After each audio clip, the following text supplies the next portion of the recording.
মুসলমানরা বেশি ইউনাইটেড না। আপনারা দেখবেন যে ইরান একমতো চলে, সৌদি আরব অনেক অর্থশালী দেশ, তাদের তেলের অনেক বড় সম্ভাবনা রয়েছে। 90% মুসলিমের দেশ বাংলাদেশ, কিন্তু এখানে আসলে মুসলিম কোনো আইন বলা চালু নাই, যার ফলে মোটা দাগে বাংলাদেশকে আমরা মুসলিম কান্ট্রি বলতে পারবো না। আমেরিকান এবং ইসরায়েলি যে আগ্রাসী নীতিমালা মুসলমানদের প্রতি, এটা একটি বড় সমস্যা। এই নীতিমালা তারা কোনো প্রকারের কনসিডারেশনের দিকে আসছেন না বা কোনো সমঝোতা করছেন না। এটি একটি দেখা যাচ্ছে যে একাধিকবার যুদ্ধবিরতি হচ্ছে, চুক্তি হচ্ছে, এবার আবার তারা ভঙ্গ করছে। এই জায়গাটা একটা বড় গ্যাপ হচ্ছে। আর দ্বিতীয় বিষয় হচ্ছে মুসলমানরা বেশি ইউনাইটেড না। আপনারা দেখবেন যে ইরান একমতো চলে, সৌদি আরব অনেক অর্থশালী দেশ, তাদের তেলের অনেক বড় সম্ভাবনা রয়েছে, অনেক প্রাকৃতিক সম্পদ রয়েছে, তারা অনেক বেশি পরিমাণে বিশ্বের প্রতি প্রভাব রাখতে পারে। কিন্তু এই দেশগুলো বর্তমানে আলটিমেটলি তাদের ব্যবসায়িক কারণে, পলিটিক্যাল কারণে তারা আলটিমেটলি ভালো ভূমিকা রাখছে না।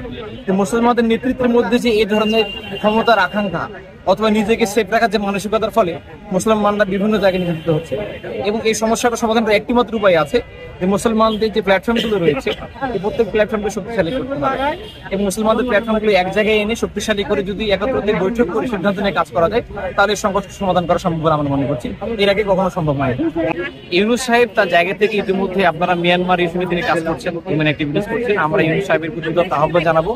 প্যালেস্টাইন ইস্যুতে তার ভূমিকা খুব বেশি সরব নয়, তিনি সক্রিয় ভূমিকা এখন মধ্যে রাখতে পারেন না। তবে ইতিমধ্যে হ্যাঁ, তিনি বেশ কিছু বক্তব্য দিয়েছেন, সংহতি প্রদর্শন করেছেন, তাদের দুঃখ দুর্দশাগুলো লাঘব করার জন্য তিনি পরামর্শ দিয়েছেন। ইতিমধ্যে আমরা দেখেছি তিনি তার অফিসিয়াল পেজে কিন্তু পোস্ট করেছেন তার জায়গা থেকে। তো আমরা আশা করছি আগামী দিনে ডক্টর মোহাম্মদ ইউনূস আরো সরব ভূমিকা রাখবেন।